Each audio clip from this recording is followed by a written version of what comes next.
I think you just need a type of hunger in you and you need that desire to be better.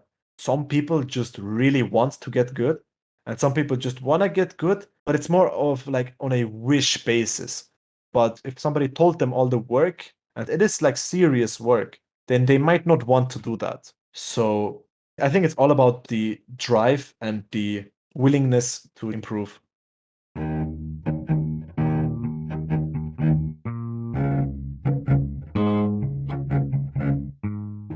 Welcome to Challenger Insights, where we dive into the minds of the best League of Legends players to figure out how they think about the game.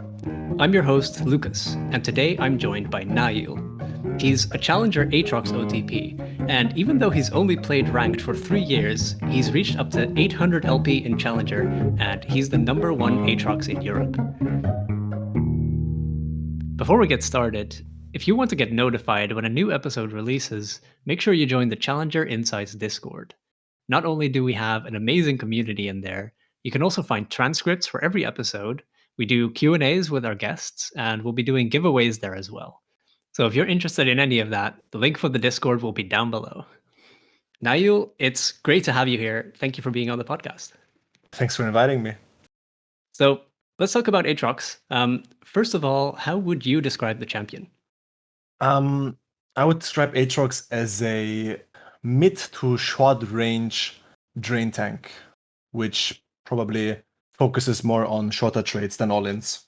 Aatrox is more of a team player and also a important asset to the team, as well as him being pretty dependent on the team, unlike other top laners who prefer to be more on their own and more successful when they're on their own. Okay. So what's kind of your idea going into the game then? Like, how do you want to play around your team?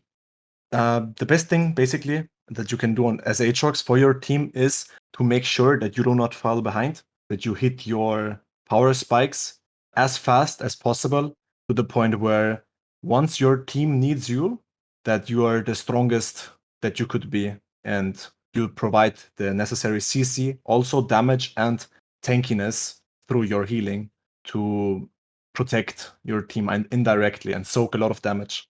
Awesome. If you were to compare yourself to other Aatrox players, what do you do differently that sets you apart?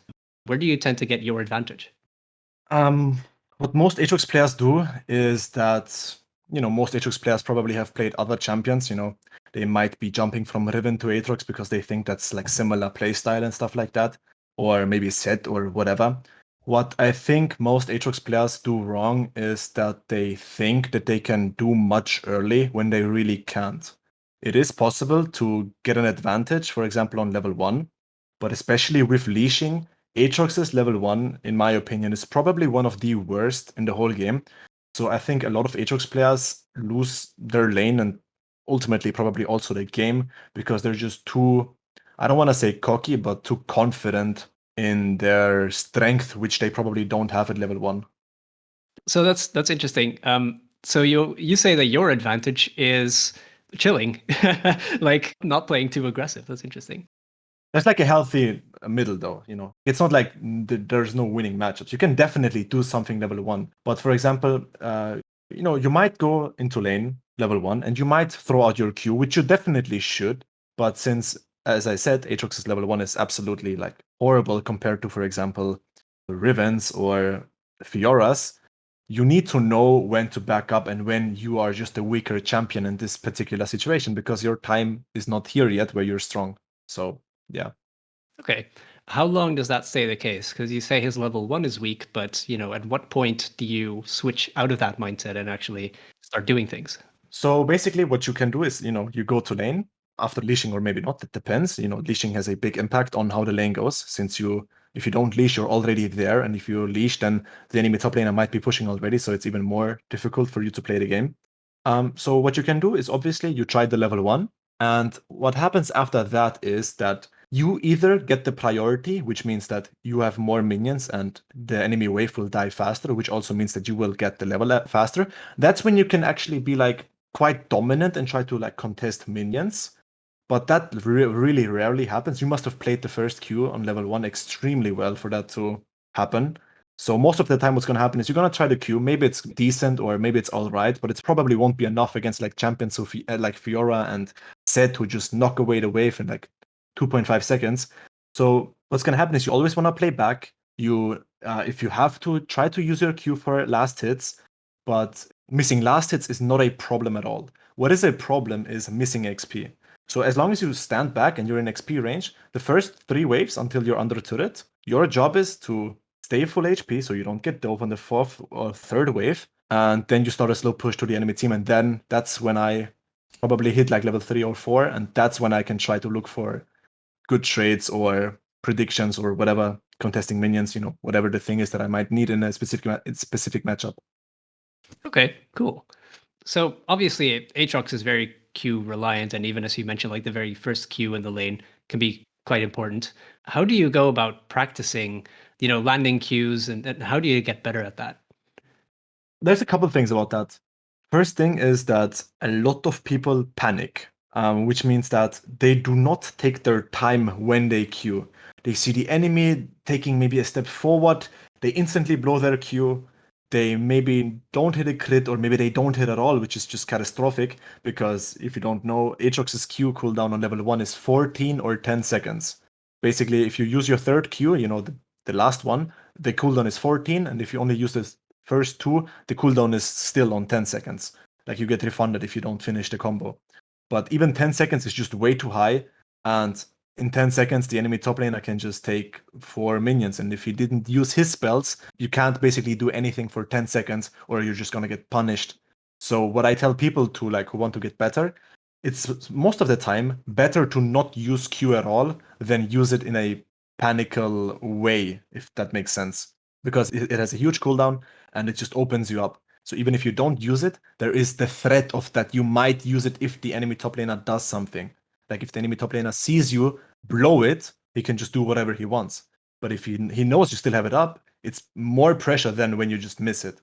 But what helped me to hit more Qs, especially the first Q, is that when the enemy top laner goes for a last hit, or goes to push in general, you kind of know where he's gonna stand. So you use the minions, your minions, not the enemies, because the enemy top laner is hitting your minions. You use those to have a approximate direction and an angle where you can queue, because when the enemy top laner hits your minion, he's gonna have to stand in front of it. So you just aim at your minion, basically, instead of the enemy champion.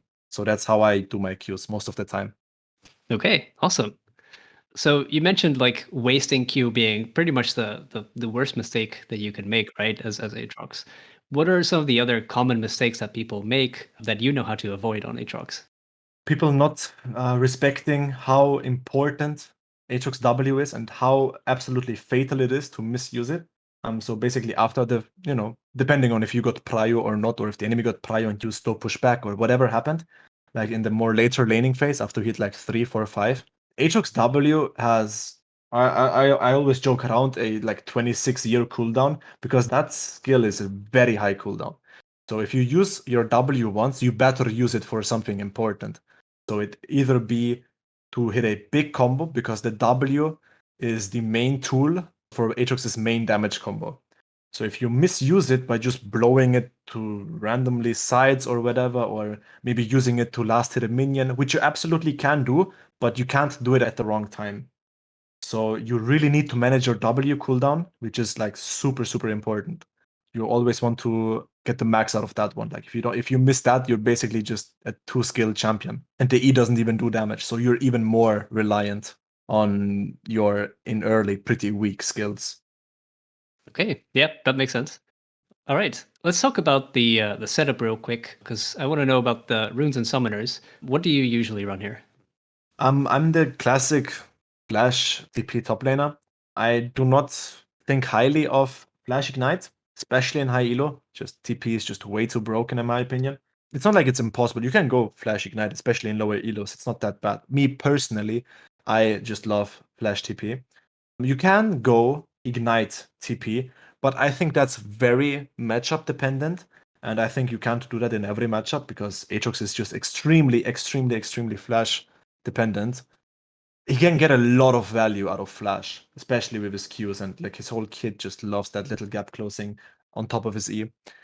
But I would say against matchups who like also run Ignite and TP, you can technically go Ignite TP. That would be like maybe against an Akali, because Akali, if you want to play against an Akali, you have to kill her early. So going Ignite might not be a problem. But if you're a good player, I think you don't need it. Against Gwen, you can do that because she's quite immobile. But me personally, I love the classic Flash TP. Okay. And as for runes? My runes are quite unique. I love to obviously go Conqueror, then obviously the Triumph. And what makes me different is that I love to run Alacrity and then the Last Stand, because Bruisers, if you don't go Last Stand on Bruisers, then you're just inting, because Coup de Grace is just in my opinion, a rune for ADCs. And Cut Down is pretty bad on Aatrox since you're building HP basically, and you will never have somebody more tankier than you. So that Last Stand is really insane. And on secondary, I always run Unflinching, since you don't have the Legend Tenacity. So if you don't go Unflinching, then it's going to be really bad. Plus, people haven't noticed how absolutely broken Unflinching is. Like, if you're low enough, it gives up to 30% tenacity and 30% slow resistance, which is, if you truly think about it, extremely huge for being a secondary rune. And then I run Second Wind or Bone Plating, depending on the matchup. But what I tell people is that if you're not comfortable with Bone Plating, because Bone Plating is more of an interactive rune, then you can pretty much go Second Wind in all of your matchups. Unironically, all of your matchups. It will always be decent on Aatrox. And I'd go double adaptive damage into one armor or one magic resist, depending on who I play against. Okay. For bone plating and second wind, when do you switch these? Um, there's like champions on top lane matchups where bone plating can be a factor, but in my opinion, bone plating is more of an, I want to say, aggressive rune, because if you want to go bone plating, it means that you have to use bone plating. And how is bone plating being used? Basically, you get attacked, and then the next 3 attacks that you tank are getting blocked, which means that once you encounter the enemy, you must keep on fighting and you must force a trade. So it's not like if you get hit by bone plating, you shouldn't just run away and then let it run out without it blocking anything. Which means that you have to be more aggressive if you go bone plating. So if you don't like that, that's why I say you can always go second wind. But you can't go bone plating into every matchup, because if you play against, for example, uh, Lucian, then he's just gonna auto attack you once, it's gone, and then he can like terrorize you for 45 seconds. While if he auto attacks you once and you have second wind, you get the quick regeneration. But bone plating is huge against champions like Zed, because what happens against Zed is most of the time they skill E level 1, and when you contest the 3 melee minions, he's gonna pull you and then he's gonna auto attack you, like with with his left and his right punch, and that's gonna be blocked immediately. And if he just pulls you but doesn't punch you, you get to hit your Qs basically for free because you're already like inside of a hitbox. So against Zed, I think bomb plating is extremely huge because it's very easy for Zed to get countered by your bomb plating. Same goes to Renekton, because Renekton's W is a 3 instance spell. So if you have bomb plating up and you just get hit by the W, the whole thing is gonna get blocked, which is quite huge. Same goes for Wukong, because Wukong ease you, then he has to, the attack speed buff, auto attack, auto attack, auto attack. If he just ease you and then backs up, it's quite useless, and you can punish him by that. So yeah, but like against champions like Camille, who spam W most of the laning, then bomb plating might not be that good. Okay. Yeah, that makes a lot of sense. Awesome. So, yeah, let's get back to the laning phase for a bit. Um, Earlier, you talked about how you play around Aatrox's weak level 1. How do you end up positioning yourself in the lane during those early levels? And how much can you actually farm while you're weak? As I already said, like, you most of the time, not always, but most of the time, just want to chill until you get levels, right? So the limit test on Aatrox basically is that you try to miss as less minions as possible without being punished, which takes a lot of practice, but the best thing you can do is just, I guess, die a bunch of times and know when you can go for minions and when not. Because if you just AFK, you will never know what minions you could have gotten and what not. So you need to know when to go for a last hit and like, okay, yeah, this is a safe minion that I could last hit. And when it's like, okay, no, if I go for this minion, he will, like, the enemy will do this and that, and I will probably be chunked or even get killed.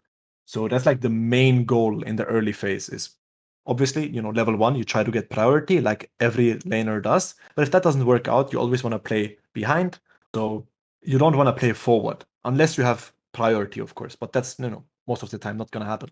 So yeah, you just want to, I think, make sure that you lose as few minions as possible. But as I said, losing minions, last hits, not XP, is not a big problem on Aatrox in early level. That's completely fine, and you should not get discouraged if at minute 6 the enemy top laner might have a 5 to 10 minion lead over you. That's completely normal and makes absolute sense.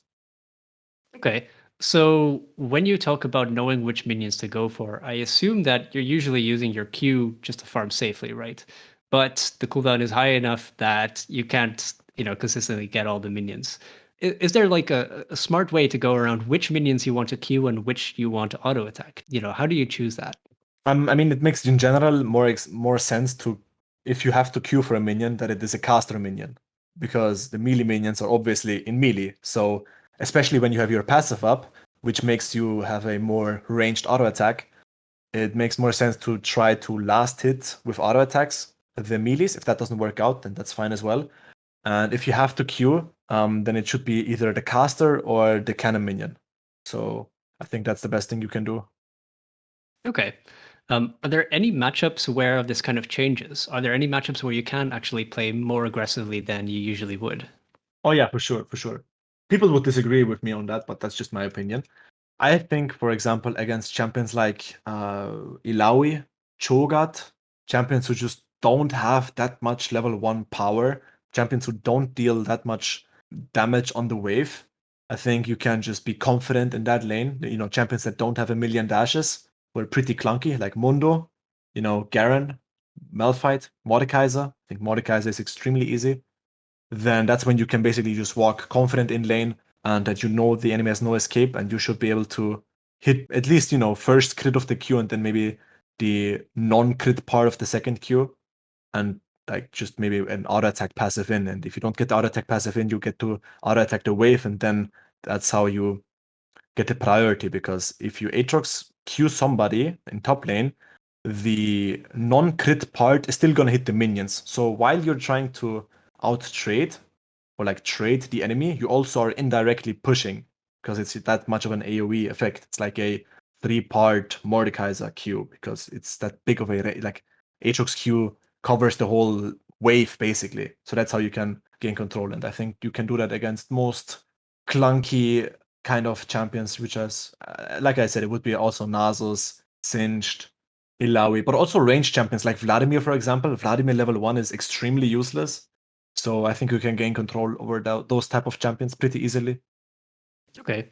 You mentioned that in those cases you are automatically pushing the wave, or maybe you even want to push that. How vulnerable is Aatrox to ganks? Isn't it a problem if you're pushing too much? My rule, which I also tell everybody, is you never want to push.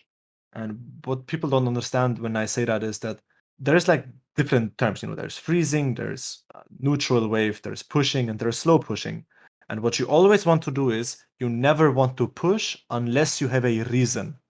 So when I say that, you win a trade level 1, it doesn't even have to be against a weak champion. That can happen against like Renekton if you like hit a good Q combo against Renekton and he's like lower HP than you and you have control over the wave. What you should not do is just perma auto attack the wave for no reason. So what you should do is always last hit, but because you have the stronger wave, it is automatically gonna push. So you always want to slow push. So you always look for last hits and you try to play the lane as slow as possible. And like you said, Aatrox is, I mean, you didn't say that, but Aatrox is extremely not vulnerable to ganks, but if a gank is successful on Aatrox, you have a big problem. Maybe not as big as a problem as some other time, but no matter what, like sometimes you can get ganked, but it's not as bad as it could be. But being ganked and like successfully ganked on is a huge problem for Aatrox. So what you want to do is always slow push, because if you slow push, the first of all, the enemy top laner loses minions if you have the control, because his minions are still gonna hit yours and he's gonna miss those last hits. So that's nice. So you have a gold advantage. Your minions are gonna be, you're gonna have more minions than the enemy. They're gonna be healthier, which means that you're gonna have a level advantage, which is good.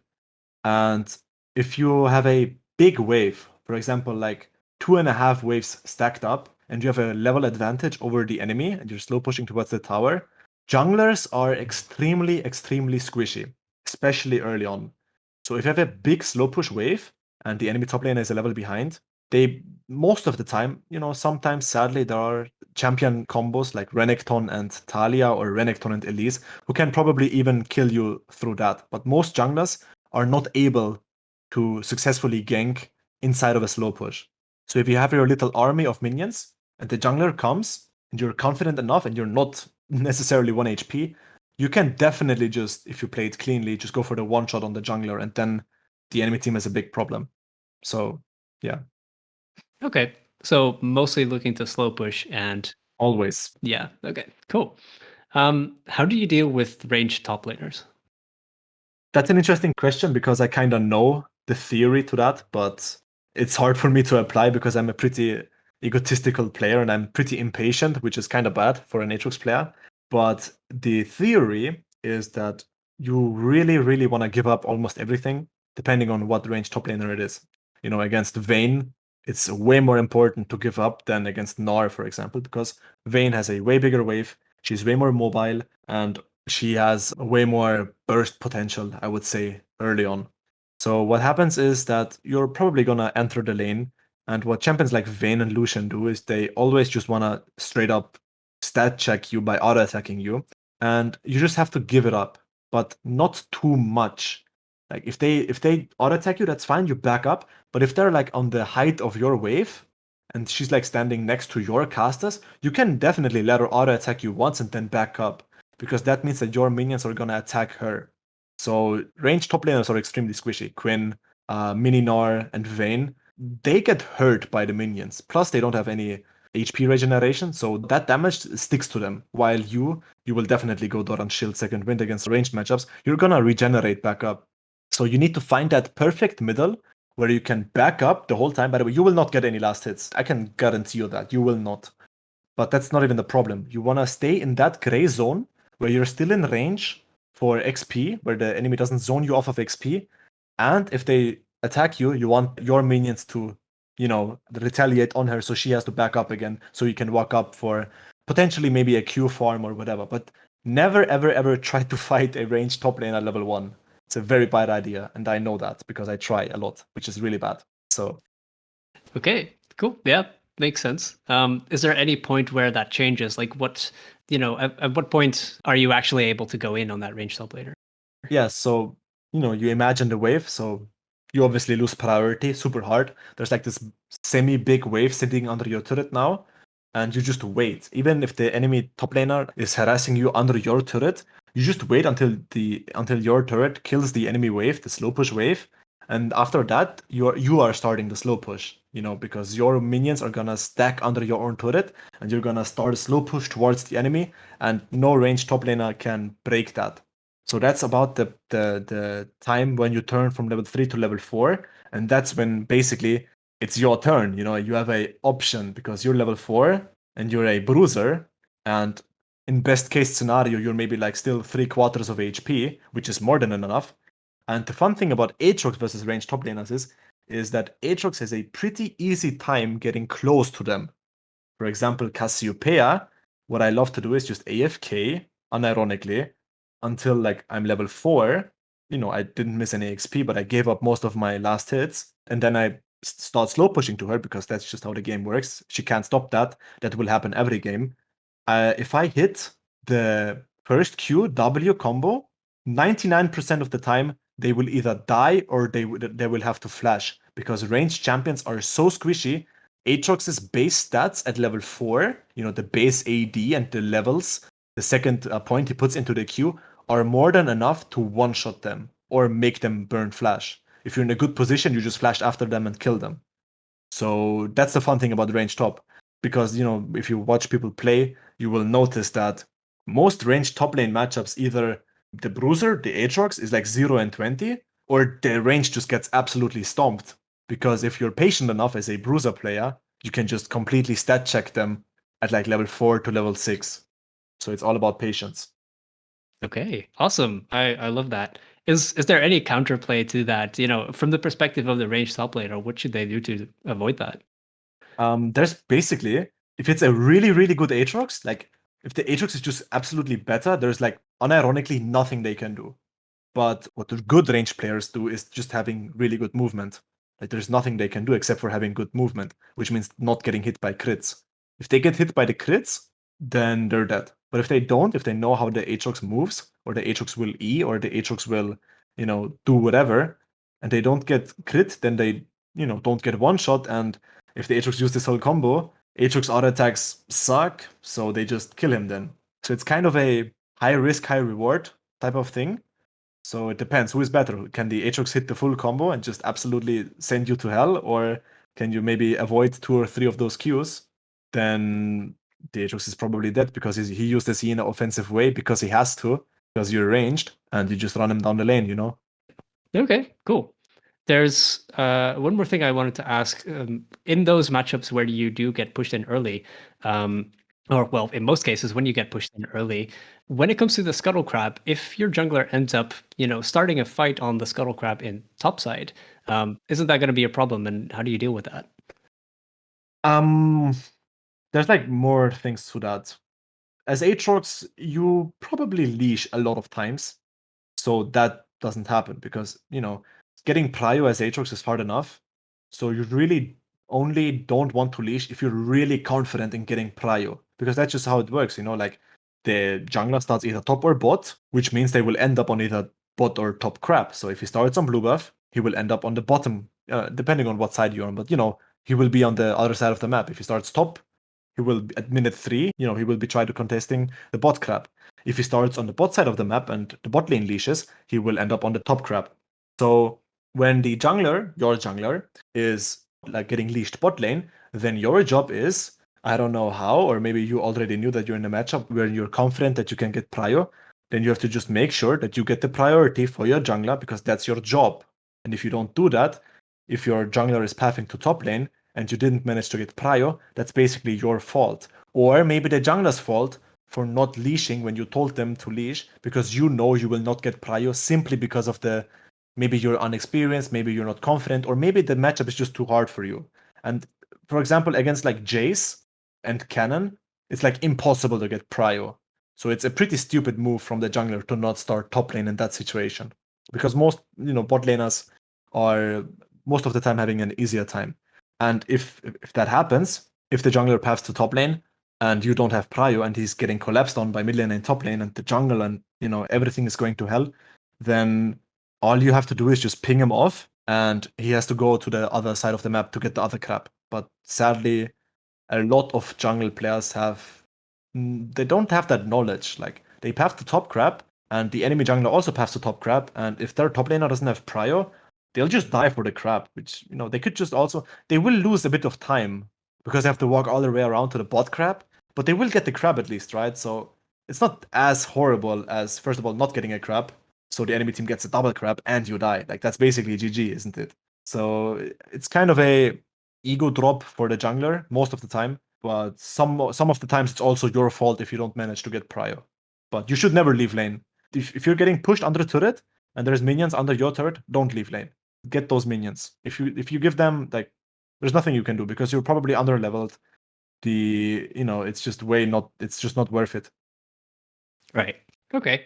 On that, actually, a different thing I want to ask on that. You say if there's minions under your turrets, never leave lane. What if your jungler is getting invaded in the top side? Like, let's say it's just, I don't know, an enemy Rengar or something who's sitting in the brush. Are you willing to leave for that, or is it really a hard rule? Depending on how big the wave is. If it's just a couple of them, then I will be able to help. But it always depends on how big it is. But it's quite unusual for that to happen most of the time, because if you're under turret, that means that you probably leashed. And if you probably leashed, then there's nothing to be invaded on top side, So the only time that you can get invaded is if your jungler is pathing to top side. And if he's doing that, then you should be technically fine on top lane. And if something happens, you just collapse on the jungler that is invading. But yeah, if the jungler is invading and you don't have prio, then it's looking kind of rough. And even if you have to move, make sure that you're on the equal level as the enemy top laner. because if you're not, then you're probably gonna lose the skirmish anyways. Because if you're pushed on the turret, that means the enemy top laner will join on the invade as well. And if that 2v2 is because probably your jungler is gonna be in a weaker spot because the enemy jungler has the element of surprise, and you're one level lower than the enemy top laner, then you're most likely going to lose that. So if you have to move, then make sure at least that you're the same level as the enemy top laner. Okay. Yep, that makes sense. Now, I also wanted to ask about teleport, and specifically, how are you using teleport in the early game? Do you ever want to make like proactive plays, like teleporting to bot, for example, or are you mostly looking to, just teleport back to lane? I hate teleporting to bot lane, and that's a big mistake I make a lot because I kind of want to have as much impact as possible. But just because you teleport on the other side of the map early on doesn't mean you're not still that useless kind of champion in the early game. So, first of all, you never want to TP to anywhere. I mean, of course, except for top lane. Like, you don't want to TP anywhere except for top lane if the wave state doesn't allow it. The only time you have a TP window where you can try to help is when you have pushed your wave and the enemy top laner's wave is slowly slow pushing to you and stacking under the enemy tower. If that is not the case, I do not care how free it looks, you should not TP. Like, the only time you should TP is if they're literally in front of your Nexus. Then that's fine. But teleporting early on is extremely, extremely, extremely risky because if something just remotely goes wrong and you lose a slow push, because if the enemy top laner sees you teleporting, he will either match your TP, which is not that bad because he will miss a lot of minions because his wave is slow pushing. But if something goes wrong and you die, which is most likely the case because you're still that kind of useless level 3, level 4 Aatrox, then you will lose all of that slow push, and that's probably like 4 or 5 waves worth of minions. And that's just, I think, also game over.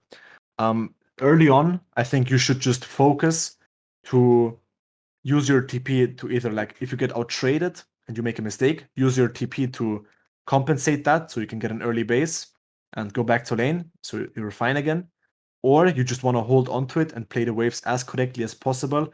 The best thing you can do is never use it, technically, right? So if you play the waves correctly, you slow push into the enemy, it slow pushes back to you, so you don't have to TP back to lane because there's a big wave building, so you can maybe try to look for a freeze, you can maybe try to do whatever you want.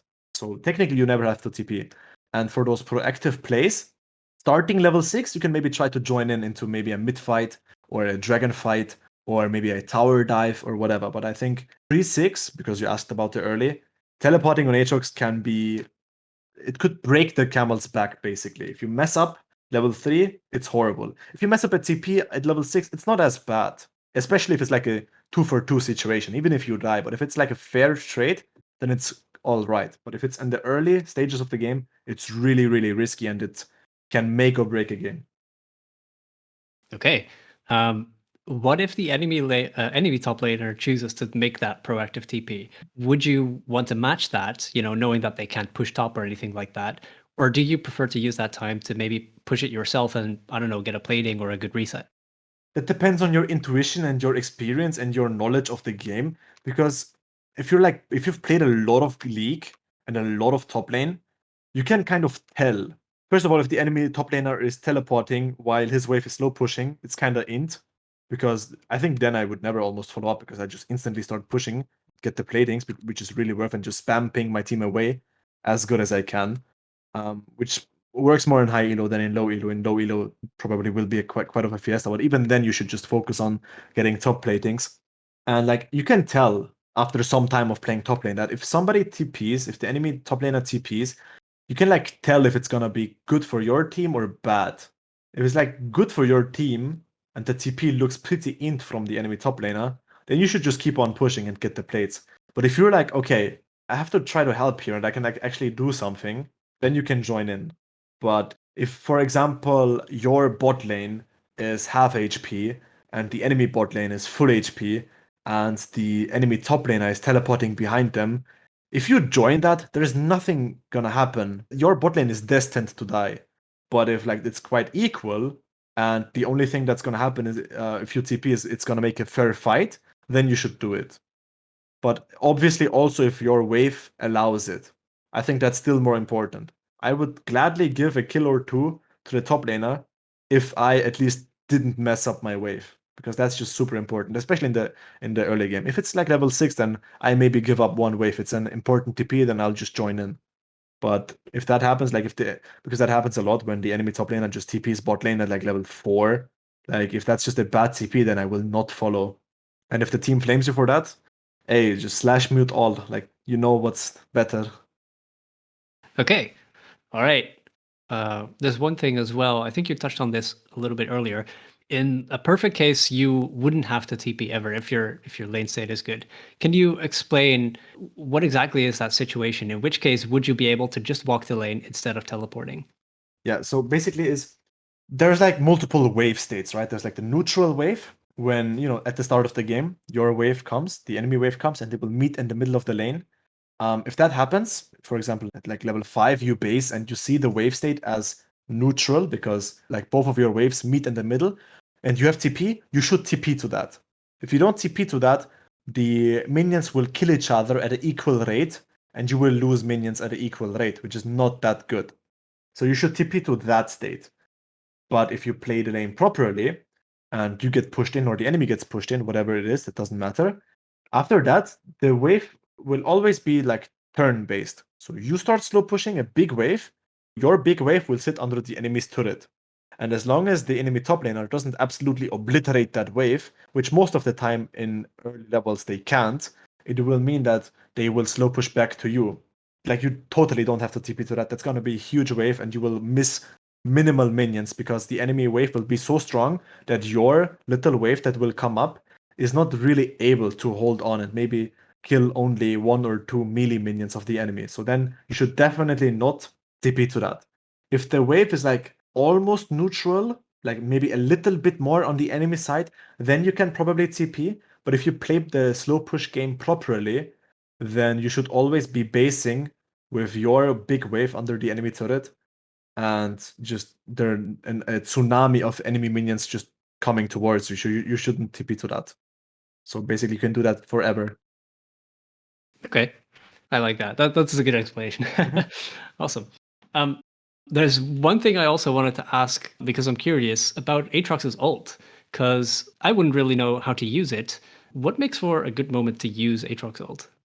It's actually a good question because people like complain to me as well that I use my ulti so late always. But what people don't understand is that the enemy team is not stupid. So the most mistakes that happen with Aatrox's ult is people like use the Aatrox ult from 10 miles away, right? 3 seconds or 2 seconds before a fight starts, you have the Aatrox ult opened up, which isn't good for 2 reasons. First of all, it's not that long of a ult, so if you're unlucky and you can't get a reset, it probably won't be wasted, but it definitely loses value if you don't get a reset and you can't extend the duration. Second of all, the enemy team isn't stupid. If they see you ulting from 10 miles away, they just extend the fight and maybe just back up for a couple of seconds until your ulti is gone again. So that's bad. So what I do, and what most people are falsely criticizing, is I use my ultimate either during or after a combo, which depends on if the combo is lethal or not, or can be lethal or not. So if I'm comboing somebody, which would be the first Q W, I will hit the first Q and the W without ult, and if I then feel like I have kill pressure, I hit the ultimate. So my second Q can be, first of all, I have the movement speed boost, so I can place my second Q in a better way. So I hit my second crit, then the W pulls, and then I will have the third crit in the middle, and then I will go for the empowered passive auto attack. So that is kind of the surprise factor, because if you go ulti QW, first of all, they will see the ulti from you, which means that they can maybe use tools to escape. But if you just QW without the ulti, it will not be as big of a threat as if you just ult from the beginning. If you ult from the beginning, oh no, scary Aatrox is coming towards me. But if you just Q normally, but then pop the ulti in between the first and the second Q, you will have that damage boost, and the enemy top laner or whoever it is that you're fighting will have a pretty big problem. And the second thing I can do, if it's like not lethal, if I feel like I will have to combo, but if I ulti in the combo, the enemy will just run away, then what I do is I hit the full combo, and then after I hit the full combo, I will ulti so I can have the movement speed, and I try to finish them off with my auto attacks. So that's what I do. Okay, cool. That's really interesting. All right. Let's switch topics a little bit and let's talk about items. So first of all, I think you mentioned this earlier, but I think you start with a Doran's Shield, right? Why do you do that? Depending on matchup, but just like second wind, you can go Doran Shield in literally every matchup, and you can go Doran's Blade in matchups that you're more confident and that allow it. Okay, so what are some examples of that? Some examples of that would be against Riven, you can totally go Doran's Blade. Against Renekton, against all of the weaker champions like Mordekaiser, Ilaoi. But champions who are like more kind of annoying, kind of hitting you, running away, that's when you need like Doran's Shield. Like against Garen, you can go Doran's Blade. Against Poppy, you can go Doran's Blade. Against Shen, you can. Against Darius as well, against Kled, stuff that doesn't really have much range. But as I said, like you need confidence for that because Doran's Shield's healing is you get hit, you heal. Doran's Blade is you have to hit to heal. And if you're not confident in hitting the enemy, you're not gonna heal, which basically means that you have that AD and you have that Omnivamp, but you can't really use it.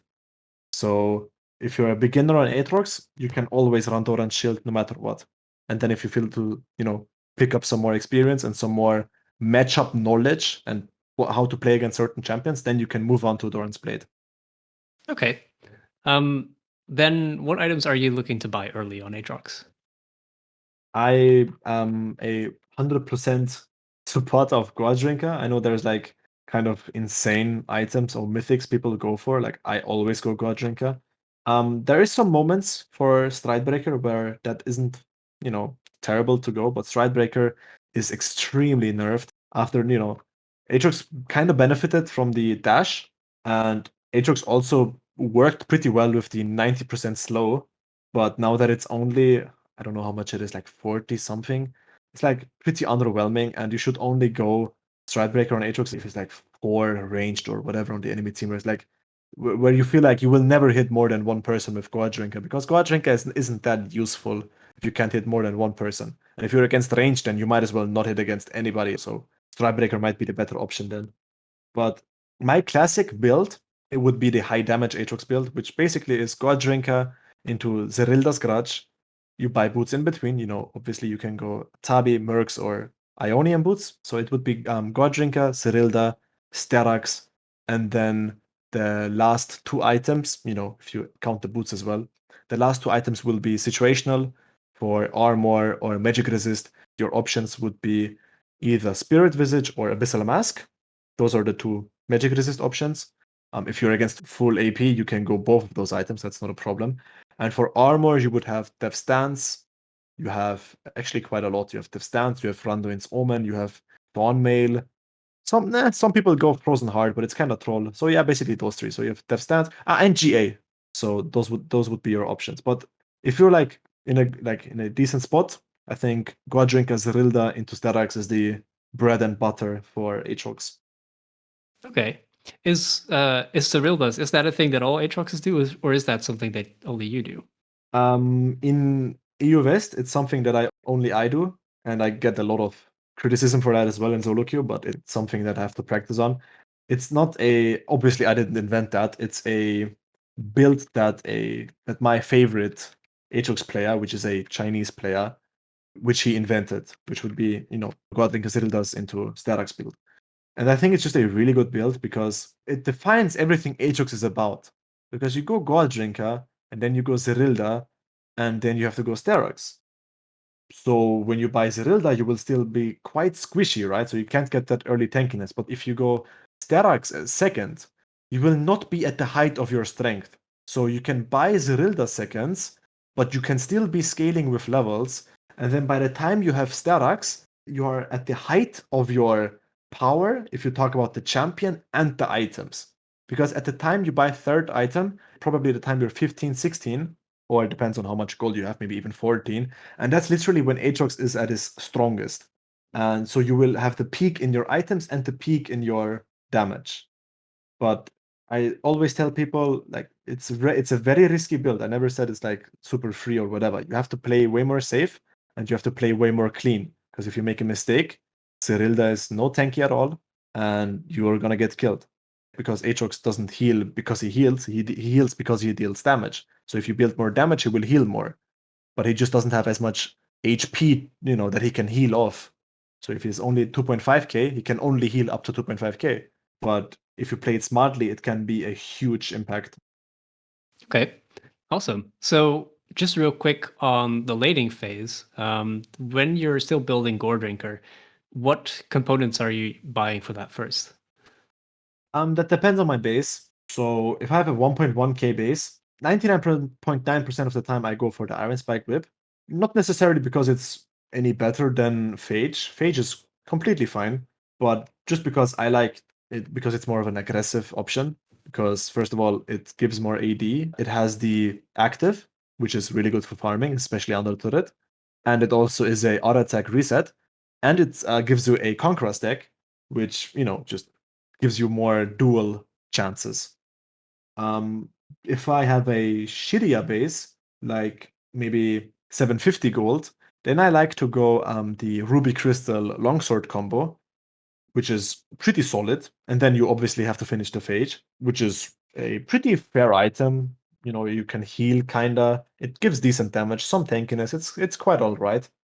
Or if the matchup requires it, I have to go for the 800 gold Bramble or Executioner's Rush. Okay, what matchups would that be? For the anti-heal, that would be that also depends. For example, against Fiora, I always rush Executioners. But against like Wukong and Jax, I love to rush Bramble and Ninja Tabi because Wukong and Jax are just so auto attack reliant, and like 99.9% of their damage comes from auto attacks. That especially when they also have an AD jungler, Bramble Tabi is a huge thing for them. I would buy like steel caps when it's legit a auto attack focused champion, which would be Wukong, Jax, or like Yone and Yasuo. Even against Yone and Yasuo. Well, against Yasuo, yeah, against Yone, I wouldn't go steel caps. Against Yasuo, I would definitely buy that pretty early on. Same goes for Tryndamere. So if you know like if it's a very auto attack based champion against ranged as well, by the way. If you rush Tabis or steel caps against ranged champions like Lucian, Quinn, um, Vayne or whatever, that's completely fine as well. Okay. Are there any like situational items for Aatrox that you might swap out in your build? Like, are there any very specific items that you buy in very specific situations? Kinda, yeah. For example, like Omen.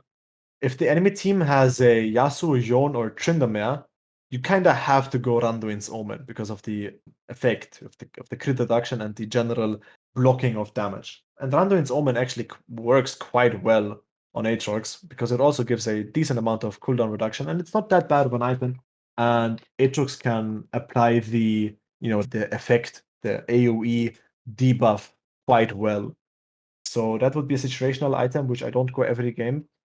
And what I also do is, what maybe other people don't do, is I love to go situational component items, which I don't finish. So, for example, let's say I finished up my Goa drinker, but then I press tab and I see, oh damn, enemy Diana jungle is 3-0, and she already has her mythic finished or whatever it is that might look problematic. And I'm like, okay, let me just buy the Negatron cloak for 900, the thing that builds into Abyssal Mask, the magic resist item. I will just buy that and then continue with my build because that might make or break you in a fight because that's actually pretty impactful. So if you see like a big threat on the enemy team, which is getting slowly fed, you can actually buy the component of either, you can maybe buy the armor item or you can buy a Negatron cloak because it's like 900 gold and it's a very, very good magic resist item. And Aatrox's levels, like Aatrox doesn't necessarily need items to deal damage. So if you go God Drinker into a 900 gold investment for magic resist, you will still kill that jungler because the magic resist will extend the fight to the point where you will kill him because you can out heal him. If you don't have that and you just go damage instead, what most of the time happens is they will just one shot you and then you're gone. But if you have that little amount of resistance, that's what's gonna put you over the edge. And if you abuse them like that, then you can also get your damage item quicker later on. Okay, interesting. Lastly, what's your opinion on some of the newer top lane items that were introduced, Anathemas and Hullbreaker? Do you ever buy those? Hullbreaker is in my opinion, a pretty bad item, especially on Aatrox. I think not even split pushers buy that item as much. Like you see it sometimes on like Fiora or Yorick, but I think on Aatrox it's very not well placed. Anathemas, there's actually like a tank build I used to go sometimes. It's basically God Drinker into Anathemas into Sterax, which is quite alright if you place the Anathemas properly on a enemy champion. Then you might be a pretty good tank machine, and that's a decent build, but I personally don't like it as much because you're quite tanky and you don't have that much damage. So I prefer just to go the damage route and get my 20% CDR from Zerilda instead of Anathemas. But Anathemas can be used pretty well as a second item. Okay. And there's one thing I was curious about as well. I saw that you almost always switch to the blue trinket the moment that you can buy it. Why is that? You can buy Blue Trinket at level 9, and most of the time at level 9 you're still in laning phase. And the good thing about Blue Trinket is that first of all, you can deep ward without risking of getting killed and like without leaving your lane too much. So what I like to do is I go blue trinket, and I don't forget you always have to buy pink wards if you have the money for it. So you place a pink ward for your bush, your lane bushes, which would be either the river bush or the tri bush. So you place your pink ward there, and then you use the blue trinket to scout enemy camps.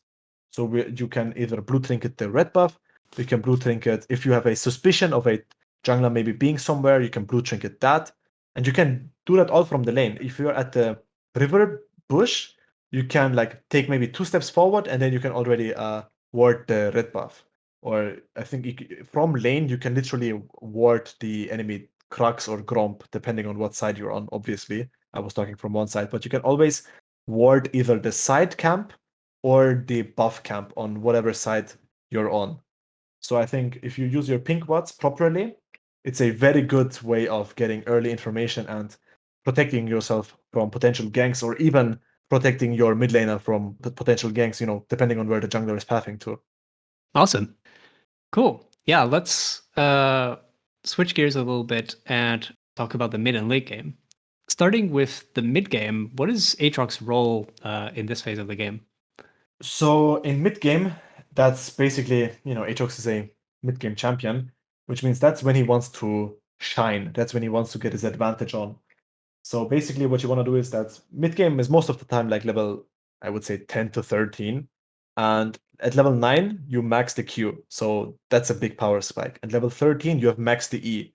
So at level 13, Aatrox would be the strongest, and that's about minute.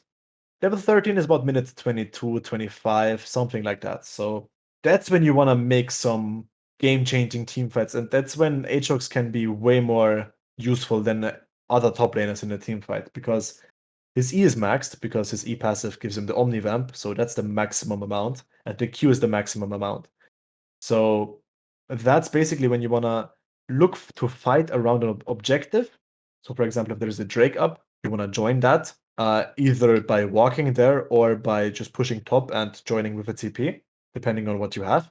And then basically what your job is to play the team fight as cleanly as possible by providing your team with a very nice front line that can just dish out damage and just not die for some reason. And the enemy team just runs out of damage because they all have basically killed you almost twice in one fight, but you just didn't manage to die. Okay. Um, that's interesting. So I guess it's like, especially if you have TP, you'd mostly be looking to split, right? If in a specific game you have a huge advantage in the mid game, like maybe you completely won the laning phase and you have a lot of kills, would you still be looking to split push and respond to like an objective with TP, or would you make more proactive plays? Like how would you play that situation? Well, people confuse splitting with just side laning. Like those are two different things, right? Splitting basically means that you're pushing the side lane even though your team needs you or your team could use you in a fight or whatever, or even if you should be somewhere else. That's splitting. So your team might lose a fight, but you're splitting, right? You're pushing the side lane. That's like not what Aatrox does. So I don't call it splitting. I just call it just normal side laning, which is completely like that doesn't just restrict to Aatrox. Like everybody does that. So when bot Drake is up and you have TP, your job is to go top lane, because if your mid laner doesn't have TP, then it would be a stupid move for you to send the mid laner without TP top lane, because there's no way he's gonna join the dragon fight. So you're just gonna be top lane, just like the enemy top laner is probably gonna be top lane because he also has TP. So what you're just gonna do is protect your turrets or whatever it is. If I am ahead, I will try to kill the enemy top laner and then keep on pushing. And depending on how the Drake situation goes, I will either look to help. If they don't need my help, I will maybe try to invade the top jungle, take some camps from the enemy, or maybe, try to get a lead in that way. But in the most classic situation is basically that both players with TP or whatever, like you always want to send two players who have TP to the upper side of the objective. So if the Baron is up but no Drake, the guys with the TPs are going bot lane. And if I'm super fit, I'll gladly go bot lane and kill whoever is defending the turret. Because if they send 4 people bot lane, that's a free Baron. If I'm super fed and they send 5 people top lane, that's a free Drake. And if I played super cleanly, I will avoid 5 people top lane. We will see, oh, okay, there's like way more people there. That's just a free Drake. There's like, they can't contest that. So it always depends on a good map awareness, and it also has it also depends on how good your vision is and how good your game sense is. What you never want to do is just perma push and sit under enemy T2. There's like a middle of the wave, which is your side and the enemy side. And the river basically splits the map into a safe zone and a dangerous zone. If you're at the enemy side of the river, that's quite dangerous and you're pretty prone to ganks and you might die just because the enemy has a shorter way to that spot of wherever you are, because it's their side of the map and it's quicker for them to rotate. If you're on your side, you're fine. So you always want to push your wave into the enemy side, but you don't want to sit on the enemy side forever. You want to push the wave and then get out and then maybe wait, or maybe use the time where your wave is in a dangerous spot where you shouldn't be. That's a time where you can maybe go for a roam. That's when you can TP to the Drake. That's when you can go get a jungle camp or whatever it is that you might have to do. You can reset then as well because the wave is going to push. Like there's a lot of things that you can do. Okay, awesome. I I love the distinction between split pushing and side laning. That seems quite important. In a different situation, let's say if you are quite far behind instead, like maybe you wouldn't even be able to safely push the minions past the river. You'd be more stuck under turret while side laning. What do you do in that case? Do you still TP even though your side is pushed in? Like, are there risks to that? How do you play that situation? That depends on how the whole game situation is right now. Like if I imagine myself, being weaker and being pushed in, that might be a chance for us to give up Drake and kill whoever is bullying me on top lane, so I can come back maybe, or maybe we can start another play through that. Or basically, if I'm getting perma pushed in, but I can't be dove, that's fine as well. So I at least can defend the tower. What's really bad is being so far behind that you can get dove and just have to give up everything. And basically, it doesn't matter if you're there or not. The enemy top laner is just gonna finish basically because you don't matter. If you're that far behind, that's a big problem. But if you're like behind, but you can still defend the turret, that's good. And if the enemy top laner keeps on pushing, then they're gonna make that mistake that I told you about, where they're like very prone to ganks, and you can leave the 4v4 situation for your team. And if your team judges the situation correctly, they can either win the fight on their own, because you need to leave your team alone sometimes and pray for the best thing to happen, or they will just lose the 4v4. But like in both situations, there's not much you can do, and it's quite RNG, I would say. But as always, a smart move would be that, especially if it's on the early stage, or if you already have Drakes, because Soul is not always win condition, what you can do is just give up a Drake, if you can give it up, and then just try to shut down or, just kill the person, whoever put me behind, so I can maybe start to slowly, hold my own as well. Okay, cool. Lastly, what if you don't have your TP up? Maybe, there was already a fight and you TP to it. Do you still side lane, or is that a point where you would just group with your team instead of side laning? There's two things you can do. If you're lucky, you have maybe a mid laner or a ADC who has TP. So if you have another player on your team who has TP, you send that guy to the side lane. And unironically, if there is a objective, if there's Drake or Nashor coming up, and your team doesn't give it away because you feel like you can contest it or you can either even get it, and you don't have TP, you legit just go there. If the enemy wave is sitting under your turret and you're missing minions, that sucks, but you just have to give that up. So there's just no way that you can go bot lane without TP and your team is 10 kilometers away from you fighting for a big objective. So if that happens, you reset, you go by, and you just walk straight to whatever objective it is that you need. Okay. So either you have TP on your team and you send that person, or you just give up the wave that's pushing in. Right. Okay. As for the late game, once the game goes really long, does that strategy just continue going? Is that just what you continue doing the entire game, or do you change your strategy at some point? That's basically how League of Legends works, right? You basically just want to avoid as many fights as possible after laning phase, of course. Macro basically means is you always want to keep the side lanes pushed, and you always want to fight for objectives. And you just keep on playing objectives until one team gets soul, and the soul is just a clear advantage over the enemy team. Same goes for Baron, you just fight for objectives, and those objectives normally give you that little bit of extra power that you need in late game just to completely demolish the enemy team. Okay. All right. I finally want to ask kind of your high level view on the game as a whole. First of all, how do you improve at the game? Um, that depends on what kind of person you are. Like I've seen many people have problems with that on how to improving, like they don't know what to do.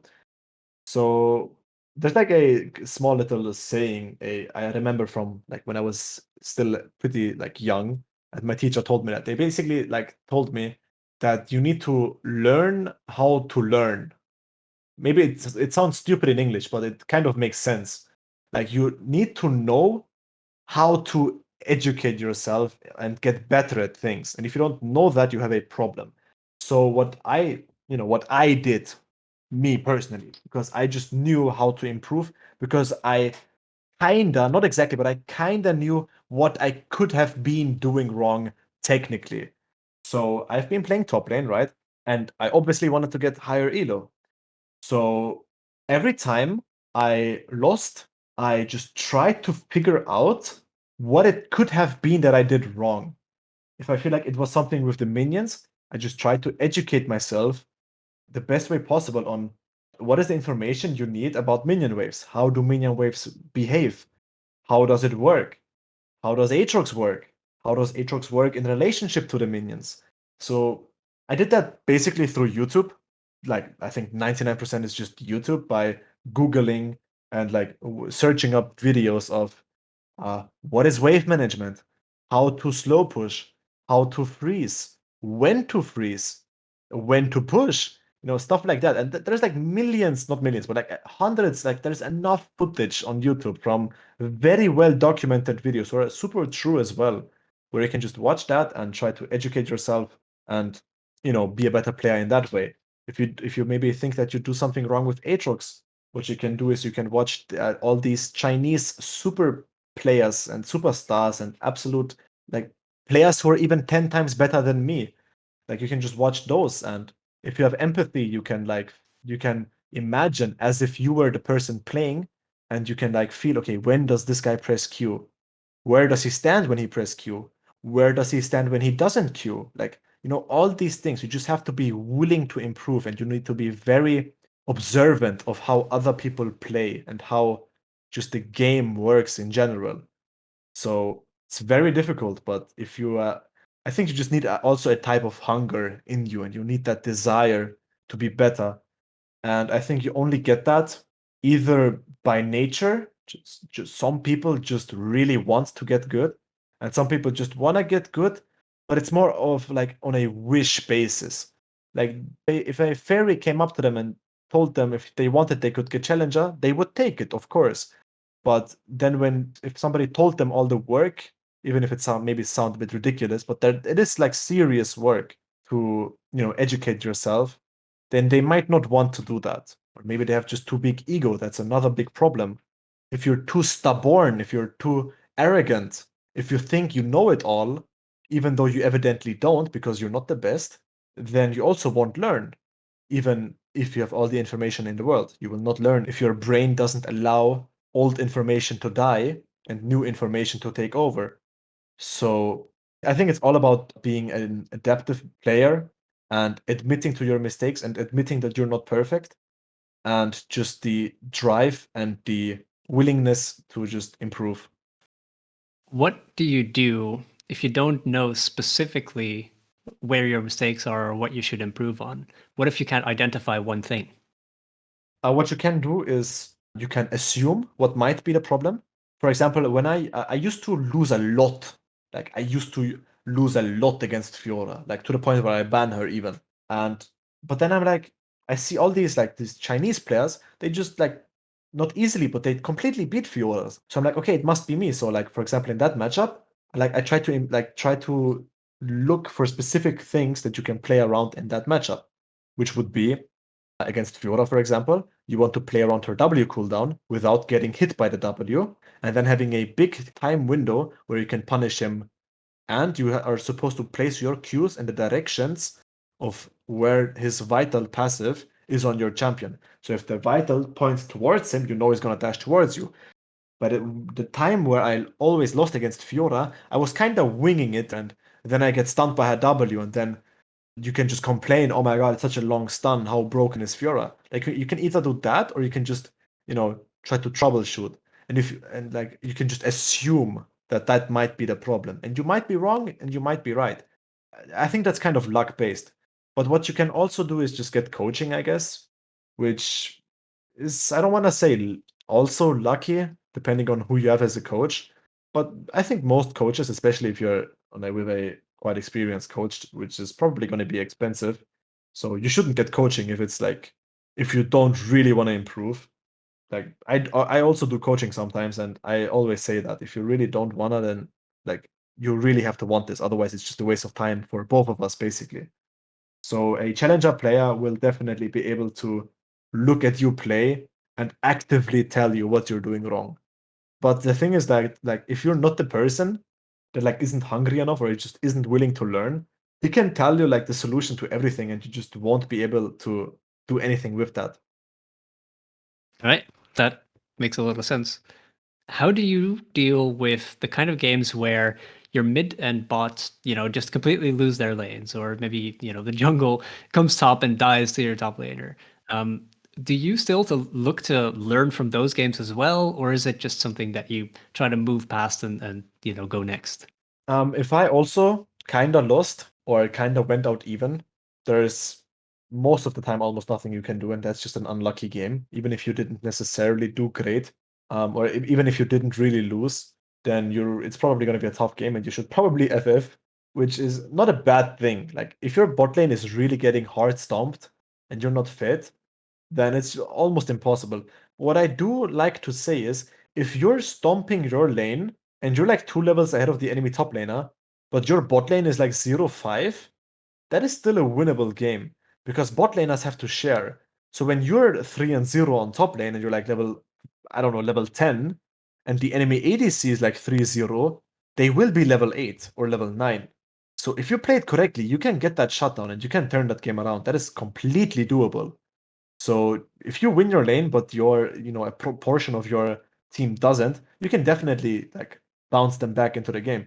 I mean, of course, there are games where it's literally unwinnable. I am not even kidding. Like there are games where it's just not like playable, but that's for everybody. That has nothing to do with Aatrox, basically.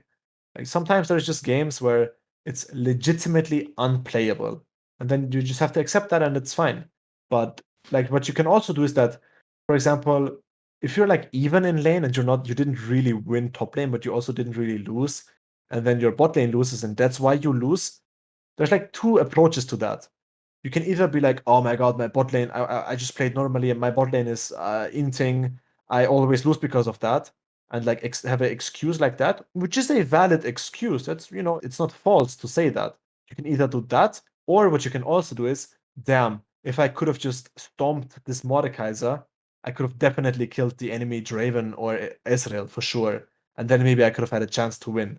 And then you will just try harder next time to win that specific matchup where you felt like you could have done better. So I think that's the more healthy way of looking at games than just being critical of your teammates, even if it's not wrong to be so. Even if it's correct to criticize them, maybe it should still be better to just look at yourself. It's not always doable. I can't always do it, but I try to, and I think that's what separates somebody from like who wants to learn and somebody who's just stuck in. I mean, there's high elo players who do that, but it's just a very bad approach to the game, in my opinion, and it's very bad energy as well, because that might put you in a bad mood, and that might make you lose lane or make you more distracted from other things because you're still in mind. Your mind is still at that inting bot lane. So I think that's a good way of staying positive and improving even more. Right. Focusing on yourself, and even if the going gets tough, you try to make something of it. Yes, I think that's, I'm not saying that it's always you, but most of the time it should be you. And even if it isn't, you should still look at yourself, because as long as you can't mind control other people and jump into their bodies, there's no point in getting actively angry about them. I'm not saying like I never do that, but you have to try to do that. Right. Okay. Mhm. All right. The last question I have for you: what is the best Aatrox skin? Ah, uh, the white chroma mecha Aatrox. There's like a small story because the first time I have seen that particular Chinese streamer who plays Aatrox, who is like challenger in China, only playing Aatrox, he has played that white chroma, and I haven't had like I only played the classic mecha because I didn't really care about chromas, but that the way white chroma just looked, it looked very prestigious, and in combination with his great and insane gameplay, just like it just I don't know. Ever since I saw the combo of him playing plus that skin, I just felt like I just play better with that skin personally. Like some people are like, oh, is Mecha Aatrox pay to win? Nah, like all the hitboxes are the same. Like normal, like standard skin Aatrox hitbox is as weird sometimes as with skins. I just feel like it just, I don't know, I just love it. But prestige is always also cool. So, but I just love the white mecha. Awesome. I love that story. All right. Yeah. Thank you so much for being on this Thank podcast. you, man. And it's been really awesome. Tell me, where can people find out more about you? Um, Basically my Twitch, I try to stream as much as I can almost every day. I mean, I've been taking a small break as of recently, but I'm probably gonna start streaming anyways again. That's basically twitch.tv/Naayil with that's like Naayil. And you can find like my Discord on there. You can find my Twitter there as well. So if you're interested, come say hi. If you want to learn Aatrox, if you want to have fun. Yeah.